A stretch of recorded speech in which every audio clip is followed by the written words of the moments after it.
সাড়ম্বরে পালন করার জন্য আমরা ছাত্রছাত্রী শিক্ষক শিক্ষিকা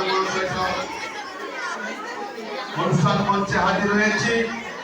আমরা আজ দীর্ঘ এক পক্ষকাল ধরে ডক্টর শ্যামাপ্রসাদ মুখোপাধ্যায় এবং পশ্চিমবঙ্গ দিবস উপলক্ষে আমরা বিভিন্ন ধরনের কুইজ, ছবি আঁকা প্রতিযোগিতা এবং প্রবন্ধ রচনা এগুলো আমরা করেছি। তাতে আমাদের ছেলেরা খুব সুন্দর পারফরমেন্স করেছেন।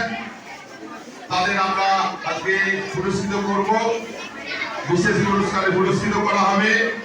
আমাদের শ্রদ্ধেয় প্রধান শিক্ষক মহাশয় চলে এসেছেন। তোমরা জানো ডক্টর শ্যামাপ্রসাদ মুখোপাধ্যায় আশুতোষ মুখোপাধ্যায়ের ছেলে ছিলেন। তার যে কর্মকাণ্ড সেগুলো তোমরা পড়েছ, দীর্ঘদিন ধরে আমরা আলোচনা করেছি। তিনি 1901 সালে জন্মগ্রহণ করেছিলেন কলকাতায়। ল নিয়ে তিনি স্নাতক করেছিলেন এবং ইংল্যান্ডে গিয়ে আইনে বিশারদ হয়েছিলেন। বিভিন্ন মুভমেন্ট অর্থাৎ আন্দোলন সেগুলো তিনি করেছিলেন।